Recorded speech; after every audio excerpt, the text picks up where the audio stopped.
네, 성경 개론 클래스가 이제 지난주까지는 좀 어떤 개론적인 부분이었다면, 이번 주부터는 조금 실제적으로 성경이 무엇인지 알아가고 또 성경의 내용들을 조금 더 구체적으로 다루는 시간입니다. 저희가 이제 창세기를 좀 배우다 보면, 혹은 신앙생활을 하다 보면, 좀 이런 고민들이 항상 있는 것 같습니다. 첫 번째로는 하나님께서 창조를 하셨다는데 이 과학과 저희가 배우는 과학과 신앙이 어떻게 좀 충돌하지 않는가, 어떻게 이해해야 될 것인가 라는 좀 고민들이 있는 것 같고요.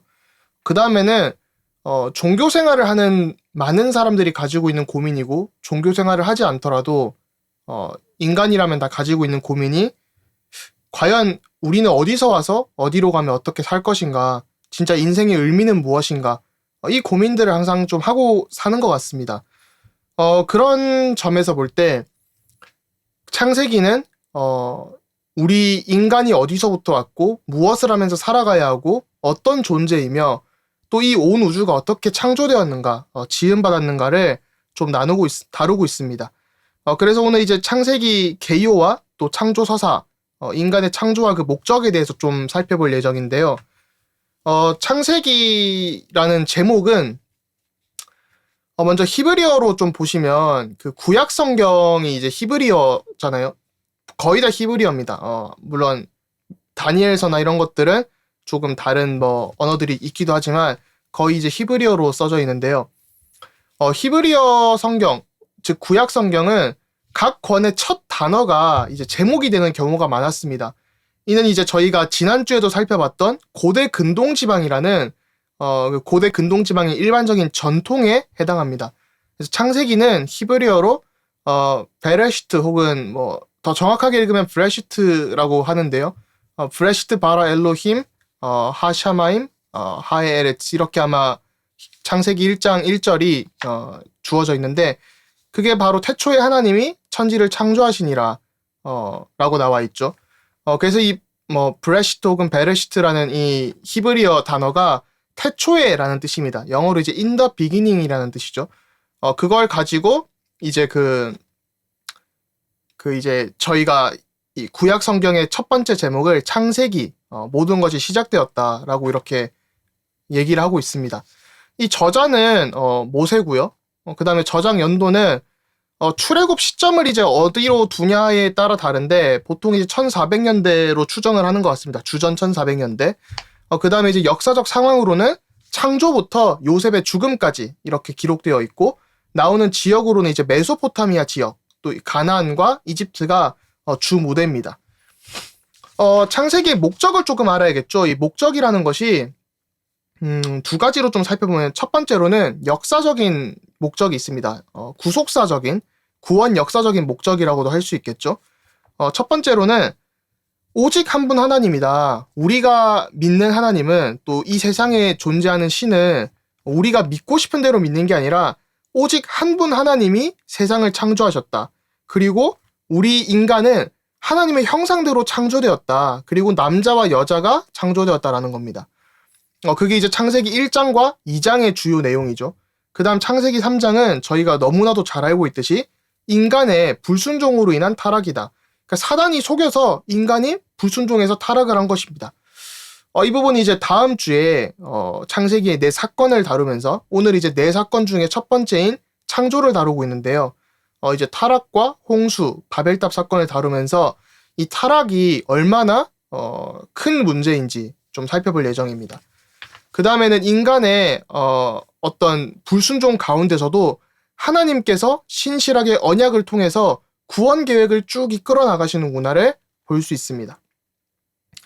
그래서 제가 처음에 이렇게 말씀을 드렸던, 저희가 어떤 고민을 가지고 있다라고 했을 때 과학과 신앙의 어떤 고민, 그리고 인생의 의미에 대한 고민들이 사실 여기서 나오는 것이죠. 그래서 인간은 어디에서 와서 무엇을 하면서 어디로 가는가, 그리고 과연 이 땅에 많은 문제들이 있고 고통이 있는데 그것들은 어디서 왔으며 그 죄의 기원은 무엇인가, 그럼에도 불구하고 우리가 여전히 소망을 둘 수 있는가 라는 것들에 대한 역사적인 좀 부분들을 다루고 있습니다. 네, 두 번째로는 이제 신학적인 목적이 있습니다. 창세기가 뭐 성경책인데 당연히 신학적인 부분들이 있겠죠. 그래서 여전히 오직 한 분 하나님이시다. 신학적으로 그런 내용이 있고요. 또 천지를 창조하신 이는 창조주 하나님이시다라는 부분이 있습니다. 그리고 창조주와 피조물은 철저하게 구분이 됩니다. 우리는 이 땅에 잠깐 살아가고 어떤 유한한 존재라면 하나님은 무한한 존재시고 우리는 실패하지만 하나님은 그걸 뛰어넘으시고 전지전능하시고 그런 부분들을 좀 볼 수 있고요. 그런 것들이 사실은 그 행위언약이라는 부분, 특별히 선악과라는 부분에서 가장 분명하게 나타납니다.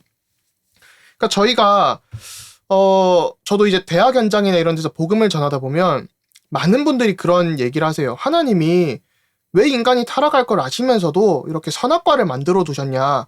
라는 질문에 저희가 일단 선악과라는 것은 창조주와 피조물의 구분을 얘기를 합니다. 그래서 하나님의 법을 따라서 살아야 되는 것이 우리 인간이고 법을 따라서 살지 않으면 죽을 수밖에 없는 존재라는 것을 분명하게 보여주고 있습니다. 이런 것들을 조금 저희가 알아야 될 것 같고요.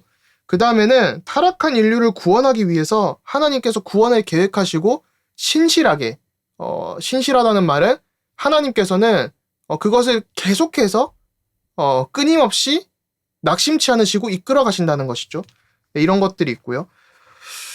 이런 목적을 살펴본 뒤에 저희가 좀 이 창세기의 구성을 살펴봐야겠습니다. 이 구성이라고 할 때 창세기는 크게 이제 두 가지로 구성되어 있는데요. 첫 번째로는 이 원시라고 해서 이 두 가지 시대로 나뉩니다. 원시 시대는 창세기의 네 사건을 다루고 있죠. 1장부터 11장까지 보시면 창조, 타락, 홍수, 바벨탑 이렇게 다루고 있고요. 족장 시대, 이제 창세기 어떤 뭐 이야기로 따지자면 약간 중반부, 후반부라고 할까요? 그래서 뭐 시대적으로는 그쪽에 맞춰져 있는데요. 그래서 족장 시대라고 했을 때는 네 인물이 있습니다. 저희가 잘 알고 있는 아브라함, 이삭, 야곱, 요셉이 그 네 인물이죠. 그 다음에 이 두 파트로 나눠지는 것에서 저희가 이거는 조금 보시면 좋겠다 싶은데요. 창세기는 이 문학적 구조가 있습니다. 그러니까 성경을 보실 때 그냥 이 이야기가 나오는 것이 아니라 어떤 그런 문자적 장치라고 할까요? 문자적 도구? 그런 것을 굉장히 좀 주의 깊게 보시면 이런 구조가 있네 싶을 건데요. 첫 번째로 이제 1장부터 11장에는 이런 이제 히브리 문학에서 쓰인 좀 병행 구조, 교호 구조라는 게 나옵니다. 그래서 창조 이야기와 홍수 이야기가 이렇게 반복되는 구조가 보여지죠. 뭐 이 슬라이드가 잘 보이실지 모르겠는데 이제 창조 이야기에서 처음에 이 아담의 범죄가 있고요.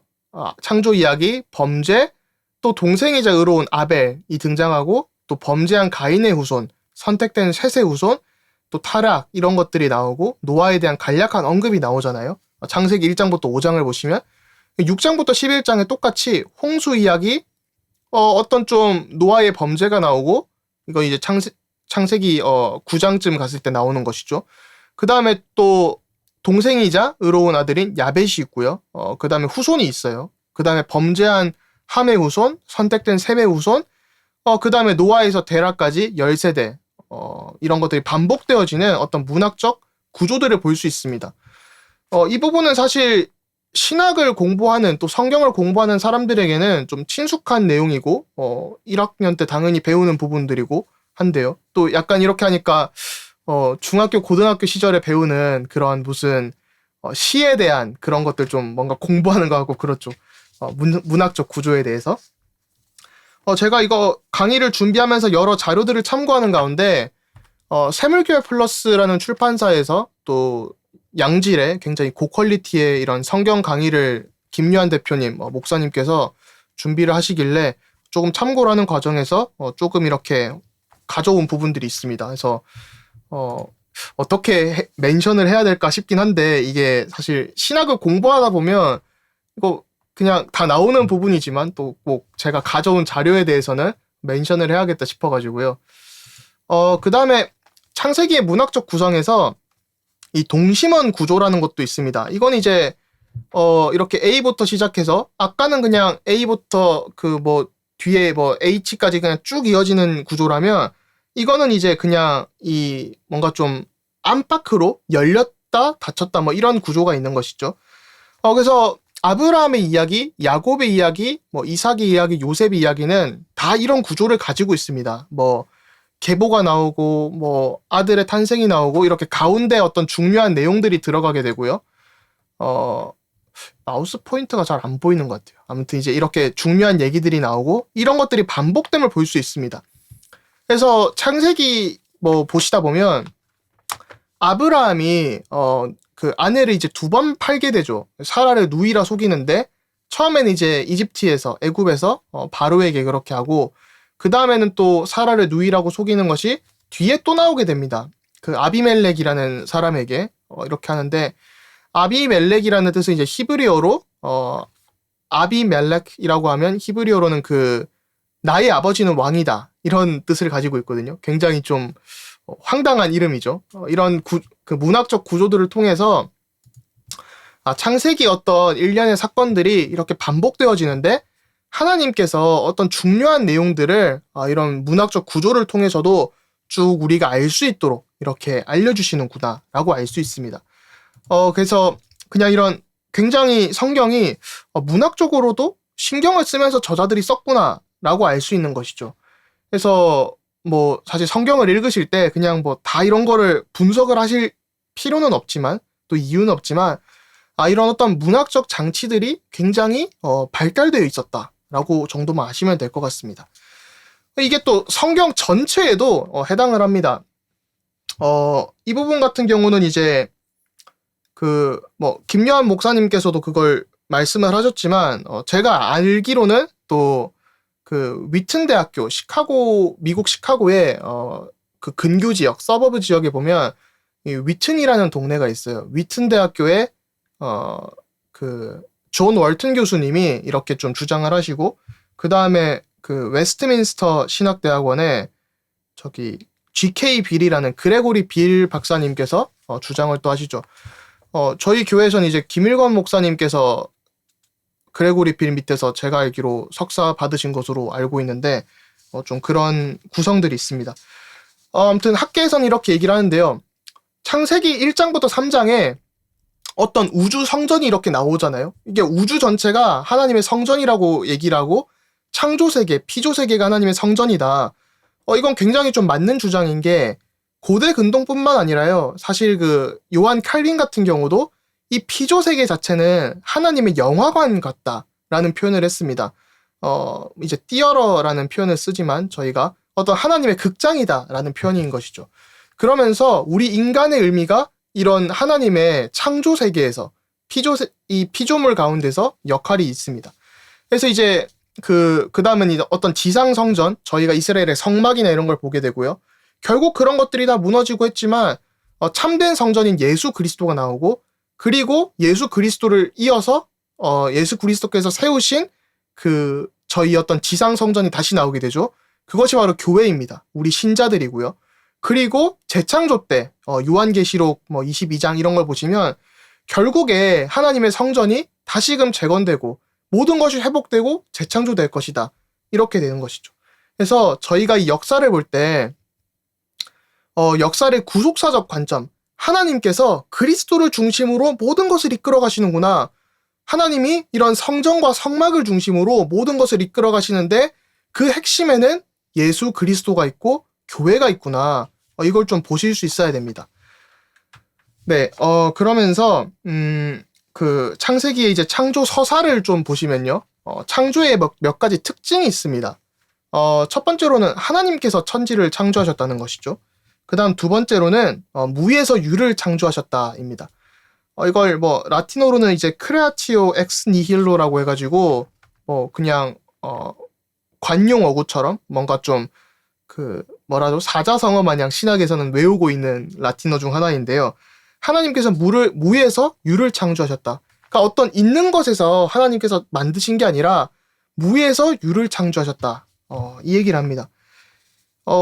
제가 이제 진화론에 대해서도 좀 굉장히 일가견 있는 학자 밑에서 이렇게 수학도 하고 했는데 이 사실 무에서 유를 창조했다는 것이 이 창세기에서 발견되지만 이거는 또 1세기경에 그 주전 1세기경에 유대교에서 발생한 사상이고 헬라 철학의 영향을 받은 게 많습니다.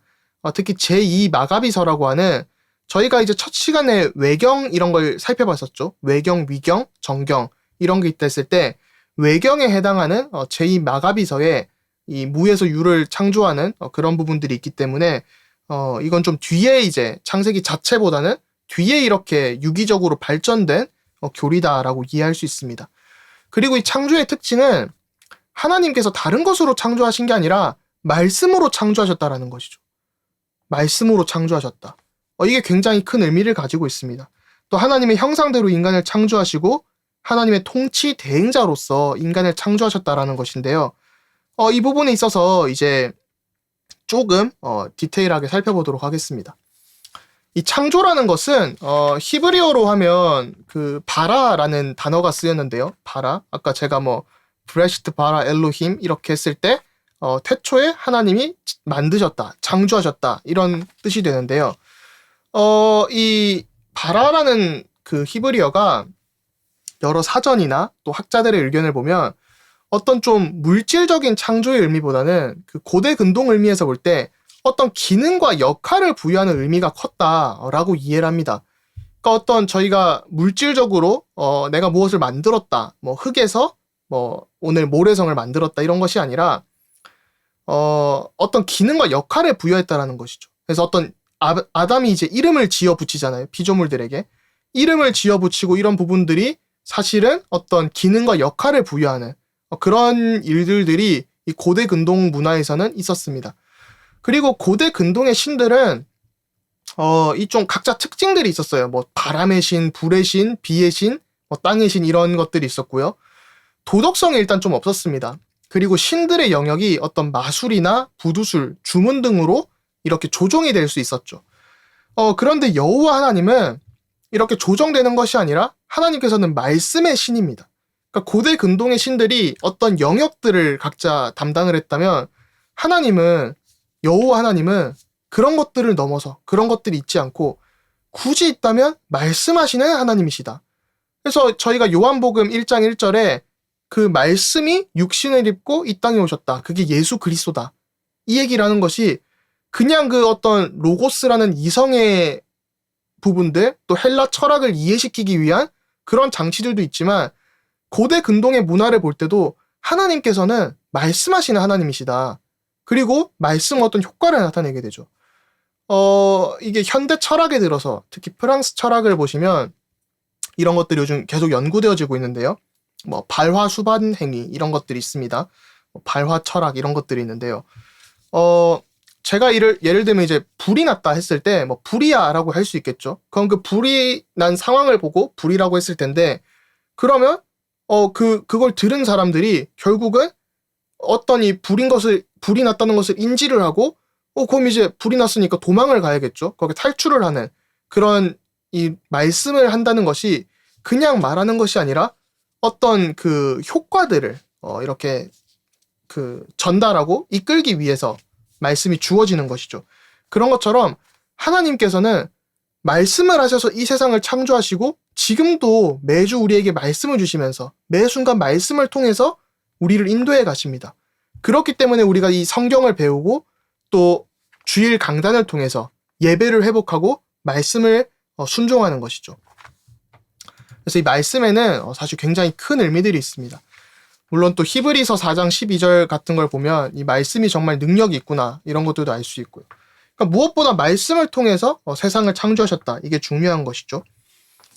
그 다음에는 이 창조서사를 볼 때 이제 이 창조에 대한 견해가 굉장히 많습니다. 저도 이제 신학교를 들어가기 전에는 이 창조가 그 7일간에 걸쳐서 된 줄 알았어요. 그러니까 저희가 이해하는 24시에 걸쳐서. 근데 이제 보통 그 농담이 있죠. 신학교 들어갈 때는 완전 무슨 천사 같고 막 완전 그 좀 진짜 주에 좀 어떤 종이고 이런 신실한 마음으로 들어가는데 이 신학교 1학년 지나고 2학년 지나고 3학년 지나고 하다 보면 조금씩 타락하게 되고 막 무신론자에 가깝게 된다. 그래서 신학 공부 열심히 하지 말라 이런 조언들을 농담 삼아 저도 좀 많이 듣기도 했습니다. 그만큼 이제 처음에 신학교에 가면 저희가 흔히 아는 어떤 신앙적 지식과는 상충되는 부분들도 많은 것 같아요. 근데 그걸 좀 더 깊게 알아가면서 저희가 뭐 사실 이 바이블 이 클래스를 하면서도 좀 성경 개론 클래스를 하면서도 무슨 이런 것까지 알아야 되냐, 뭐 말도 안 되는 교회에서 듣지도 보지도 못한 일들이 나오는데 이게 왜 중요하냐 했을 때 이런 과정들을 어느 정도 거치면서 조금 더 나의 것으로 되어지고, 사실 저희가 근육 운동하면 되게 막 다음날 몸 아프고 그러잖아요. 하지만 더 좋아지듯이 좀 그런 부분들이 어느 정도 좀 저희의 신앙생활에도 필요한 것 같습니다. 그래서 이 히브리어로 이 나를 뜻하는 단어가 요미라는 단어인데요. 이게 24시간을 뜻할 수도 있고요. 24시간. 근데 24시간으로 꼭 쓰이지는 않습니다. 어떤 긴 시간 혹은 연도 이런 걸로도 표현이 됩니다. 이 부분은 저희가 조금 아셔야 될 부분이 저희가 이 언어를 사용하는 것이 사실 문맹률 이런 것들이 요즘 현대에 들어서나 굉장히 발전을 한 것이지 예전에는 이렇게 풍부한 표현들이 있지 않았겠죠. 그리고 날 이런 것들도 굉장히 다양하게 쓰였던 것이요. 뭐 예를 들면 다윗 왕이 통치하던 해에 그런 걸 할 때도 그냥 이 히브리어 단어 요미 들어갑니다. 그러니까 뭐 다윗 왕이 다스리던 때가 뭐 40년 길이가 그냥 뭐 요미라는 게 쓰일 수도 있었던 거예요. 그래서 어떤 긴 시간을 뜻할 수도 있었고요. 어떤 특정 연도, 뭐 700년도다 이런 것들을 뜻할 수도 있었습니다. 그렇기 때문에 이 창조에 대한 견해도 이 과학하고 보다 보니까 사람들이 이게 24시가 아니라 그러면 뭐 긴 시대, 뭐 석기 시대를 얘기하는 거일 수도 있지 않냐, 아니면 한 1000년을 얘기하는 걸 수도 있지 않냐, 이렇게 이해를 하는 견해들도 있습니다. 이런 것들이 뭐 틀렸다고 볼 수는 없고요. 저희가 또 문자적인 해석을 이렇게 추구를 해야 되지만 문자적인 해석이라는 게 사실 저희가 그냥 생각하는 어떤 관념에 붙잡히는 것보다 이 원문에 조금 더 충실해야겠죠. 그래서 히브리어로 보면 그런 다양한 해석들이 존재할 수 있다라는 겁니다. 그런데 여전히 과학하고 이해가 안 되는 거예요. 좀 살펴보시면 제가 방금 히브리 문학에 있던 어떤 성경에 보면 굉장히 어떤 다양한 문학적 패턴들이 있다라고 말씀을 드렸죠. 굉장히 정교하게 쓰여진 부분들이 많습니다. 그래서 이걸 좀 보시면 저희가 이제 보통 현대 신학에서는 이 프레임 이론이라는 것을 주로 다루고 있는데요. 이 프레임 이론이 무엇이냐 했을 때 하나님께서 첫 번째부터 셋째 날까지는 이제 어떤 통치 영역을 만드시고 그 다음에 그 넷째 날부터 여섯째 날에는 이 어떤 좀 그 통치자들을 만들고 그 다음 일곱째 날에 이렇게 안식을 하셨다라는 것입니다. 그래서 첫 번째 날에 보면 저희가 이렇게 빛과 어둠의 창조됨을 볼 수 있고요. 그 다음 두 번째 날에는 물과 하늘, 세 번째 날에는 땅이 만들어지고 거기에 합당하게 넷째 날에는 해와 달, 다섯째 날에는 물고기와 새, 여섯째 날에는 육상의 동물들과 인간이 창조되는 것을 볼 수 있습니다. 그리고 일곱째 날에는 안식을 하시죠. 네, 굉장히 좀 심오한 것들이 나와 있죠. 이거를 이제 주장을 주로 한 사람은 이제 메레디스 클라인이라고 해서 소천하신 지 한 10여 년 되신 것 같은데 이제 골든 코넬 신학교와 웨스트민스터 신학교 또 리폼드에서도 가르치셨던 굉장히 좀 중요한 학자분이 있으세요. 이걸 따라서 이제 뭐 제 은사이기도 한 마이클 호튼이나 이런 사람들도 프레임 이론이나 또 고대 근동을 연구하는 사람들도 요즘 많이 프레임 이론을 따라가고 있는데요. 창조 서사에 대해서. 이걸 또 성경적으로 조금 고찰을 하자면요.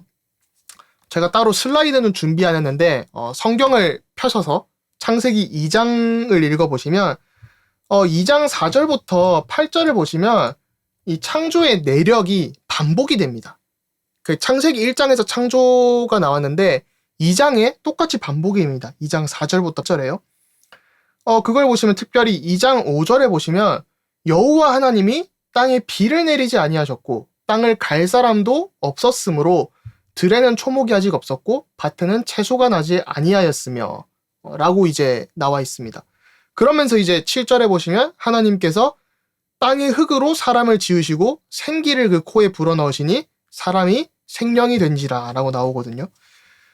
이런 성경의 어떤 문학적인 장치, 요소들과 그 다음 이런 창세기 2장에서 똑같은 창조의 내력이 반복되면서 인간의 역할을 할 때 보면 특히 이제 2장 5절에 보면 하나님께서 비를 내리게 하시고 자연의 섭리를 통해서 비를 내리게 하시고 사람이 땅을 경작하는 것이다 라고 했을 때 우리의 어떤 인간의 역할이나 목적이 하나님께서 만드신 것을 가꾸어 나가고 그 섭리대로 인도를 받고 이런 부분들이 창세기 가운데 나타난다는 것이죠. 굉장히 중요한 말이죠. 그래서 아까 그 어떤 우주 성전, 이 모든 것이 성전이라고 했을 때 우리는 그것을 지키는 자로 제사장적인 역할을 부여받았다라고 이해할 수 있는 겁니다. 네, 그래서 요즘은 이제 이 프레임 이론을 좀 많이들 성경을 연구하는 사람들이 좀 채택을 하는 것 같아요. 그래서 어떤 과학과 신앙에 있어서 너무 타협하거나 하는 것이 아니라 좀 이런 관점에서 볼 수 있다라는 것들이 나오고 있는 것이죠. 그 다음에 이 좀 창조 서사에 대해서 나와야 되는데요. 고대 근동의 창조 서사들을 좀 보시면 이 고대 근동의 문화가 이렇구나라는 것을 이해할 수 있습니다. 또 창세기에 이런 것들이 있구나라는 것을 볼 수 있는데요. 에누마 엘리시라고 하는 제가 이제 세 가지 창조 서사를 볼 텐데요. 에누마 엘리시, 그 다음에 길가메시 서사시, 아트라하시스 서사시입니다. 그래서 에누마 엘리시 이제 왼쪽에 이렇게 조금 이렇게 나와 있는데요. 네, 마우스 포인터가 잘 안 보이네요. 네, 이렇게 좀 보시면 뭐 대충 이런 내용들이 있습니다. 이 도입부가 굉장히 창세기와 유사한 것들을 볼 수 있죠. 그러니까 뭐 제가 다 넣진 않았는데 에노마 엘리시라는 것을 요약해드리면 이 티아마트라는 그 신에게서 태어난 신들이 너무 시끄러워가지고 그 한마디로 아들 신들이 있는 거죠. 그 사람들이 너무 시끄러운 거예요. 그래가지고 이 압수라는 사람, 이 신이 쟤들을 다 없애버리겠다라고 합니다. 그런데 이 젊은 신들이 이 계획을 듣고는 역으로 압수를 살해해버립니다. 한마디로 이제 신들의 아버지를 아들 신들이 살해를 한 것이죠. 그리고 그 압수의 시체에서 그 마르둑이라는 또 새로운 그 신이 등장을 합니다.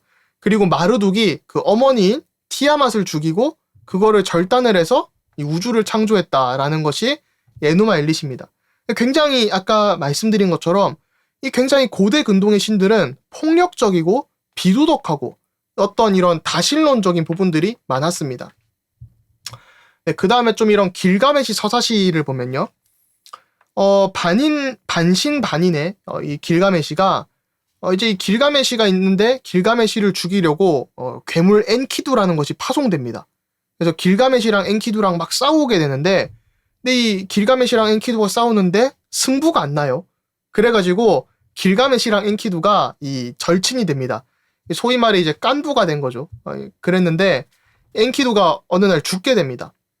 그러면서 길가메시가 이 영생을 찾아 떠나게 되고요. 영생을 찾아 떠나는 여정 가운데 대홍수로부터 살아남은 동쪽의 현자라는 사람을 찾아가게 됩니다. 이 동쪽의 현자가 이제 그 아트라시스 서사시랑 에노마 엘리시 이렇게 다 연결되어 있는 부분들이 있는데요.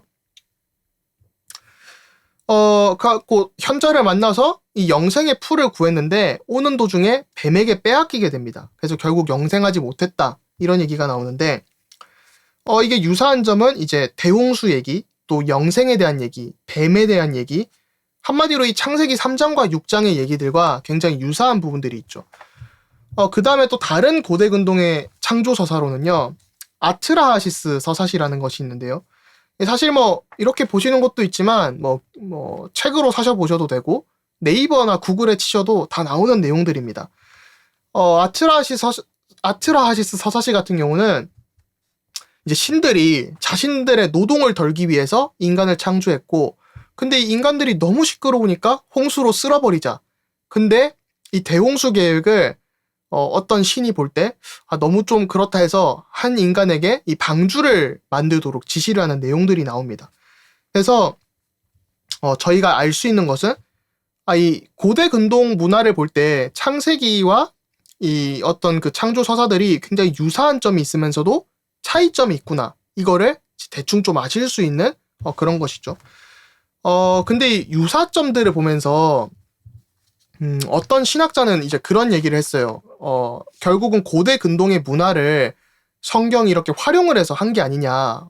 한마디로 성경이 좀 짜집기를 했다라는 주장을 하는 사람도 있고, 또 다른 한편으로는 우리가 성경을 이해함에 있어서 하나님께서 이런 어떤 문학적 장치들을 또 고대 근동의 수준에 맞게 이해하도록 이렇게 주셨다는데, 저는 이제 그것보다는 성경의 이야기가 더 맞고, 그 다음에 고대 근동의 일들은 이 고대 근동의 문학을 보면요, 없었던 일들이 뭐 신화가 된 것이 아니라, 그러니까 뭐 우리 한국 얘기처럼 뭐 사람이 아래에서 태어났다 이런 신화가 된 것이 아니라, 그러니까 없었던 일이 신화가 된 게 아니라 발생한 일들이 어떤 신화적 요소로 기록이 된 거예요. 고대 근동의 문학적 특징들은, 그러니까 발생한 일들이 신화로 기록이 된 거죠.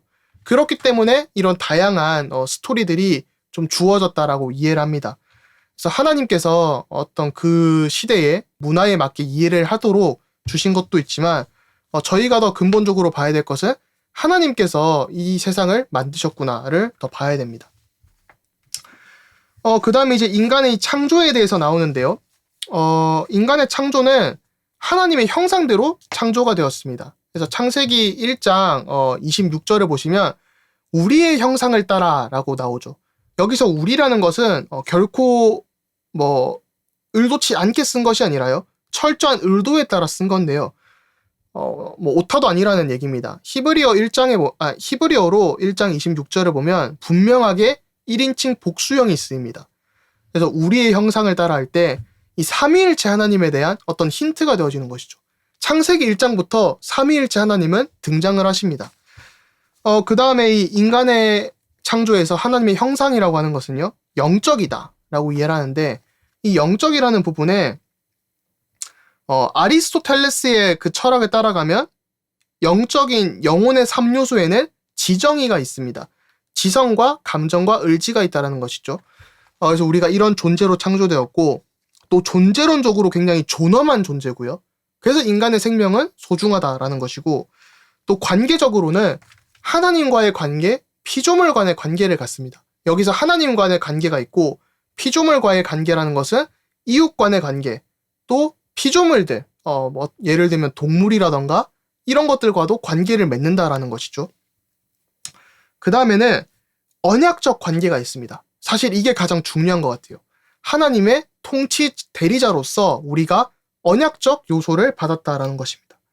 그래서 인간은 창조될 때부터 언약적으로 창조된 거예요. 그러니까 이 말이 우리가 언약적이라는 것은 하나님과 결국 관계를 맺고, 이 언약적 요소에서 하나님과의 관계, 피조물 간의 관계가 나오는데, 하나님의 통치 대리자로서요.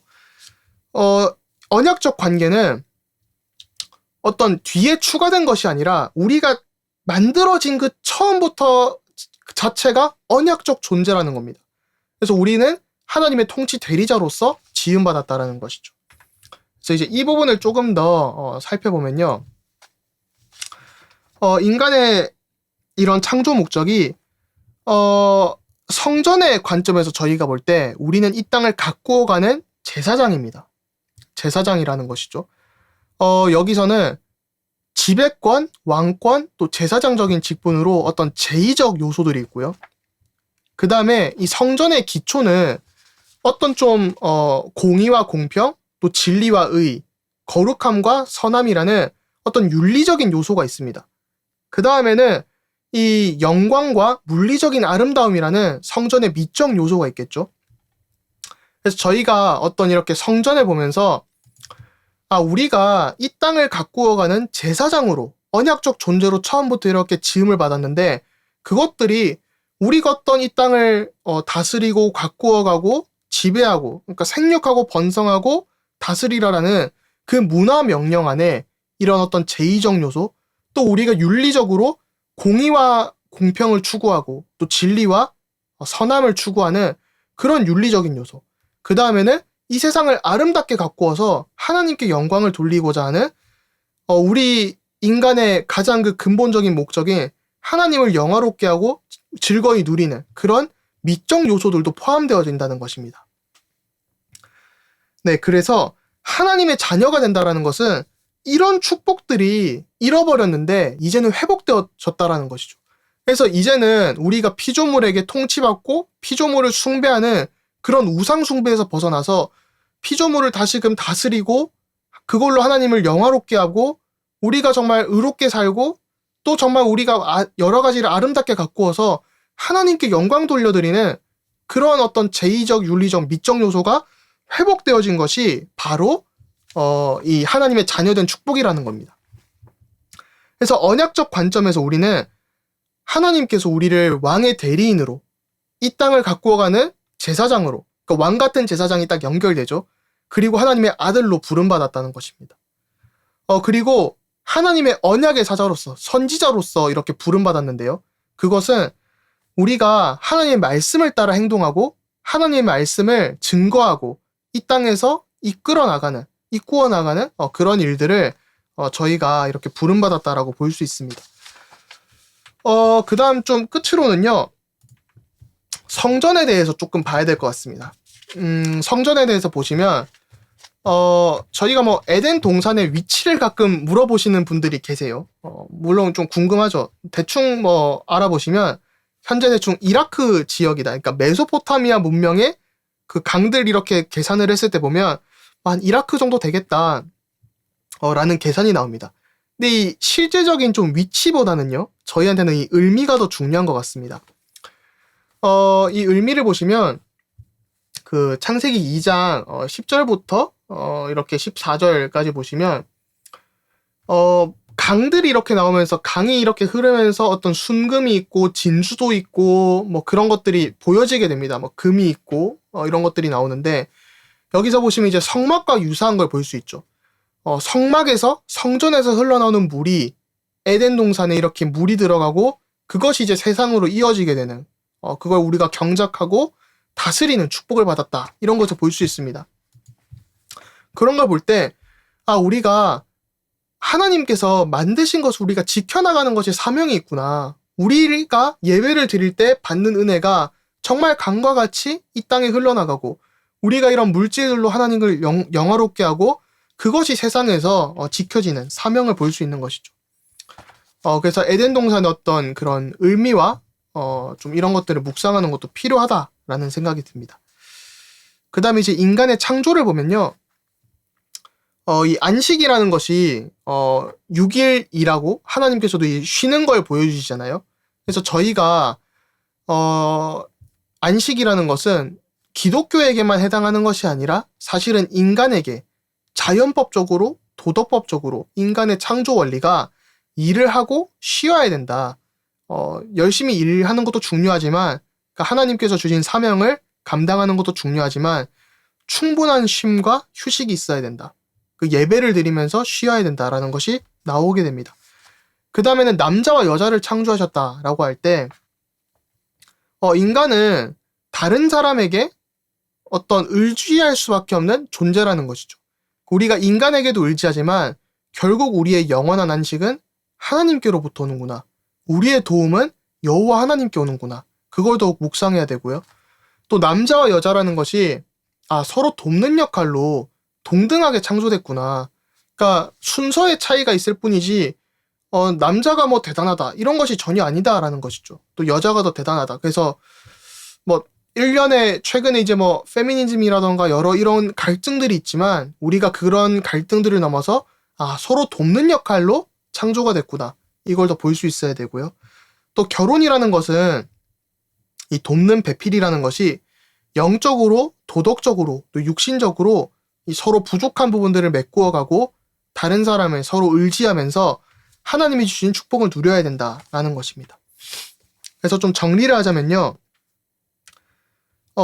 성경 전체와 좀 창세기의 구조를 보실 때 이런 어떤 문학적인 구조들이 있구나라는 것을 아실 수 있고, 그 다음에 고대 근동의 이런 신화들을 좀 간략하게 살펴보면서 이런 좀 유사성들이 창조서사에 이렇게 드러나는구나 라는 것을 좀 오늘 아셨고요. 그 다음에는 인간의 창조 의미가 결국에는 왕, 선지자, 제사장으로서 어떤 이 사명이 주어졌구나 라는 것입니다. 그래서 하나님이 우리에게 주신 사명이 결국 하나님과의 관계, 이웃 간의 관계, 또 피조물, 자연 간의 관계를 볼 때 우리가 하나님의 사신으로 또 대리자로서 그리스도의 대사로서 또 세상의 빛과 소금으로 하나님께서 주신 그 창조의 목적, 또 창조가 어떤 기능과 역할을 부여하는 그런 단어가 쓰였다는 것을 저희가 알 수 있었죠. 그런 것처럼 우리의 어떤 삶이 우리가 그냥 사는 것이 아니라 하나님께서 우리에게 주신 천명과 소명과 사명을 가지고 살아가는 것이구나. 이것을 알 수 있습니다. 네, 그래서 오늘 이제 이 창조에 대해서 좀 간략하지만 좀 디테일하게 살펴보았고요. 다음 주에는 계속해서 좀 창세기의 네 사건에 대해서 타락, 홍수, 바벨탑을 중심으로 좀 살펴보는 시간을 가지도록 하겠습니다. 네, 그래서 한 주간 진짜 하나님께서 우리를 그리스도의 대사로 이렇게 하나님의 통치 대리인으로 창조하셨구나라는 것을 좀 누리시는 한 주간이 되시도록 기도하겠습니다. 네, 감사합니다.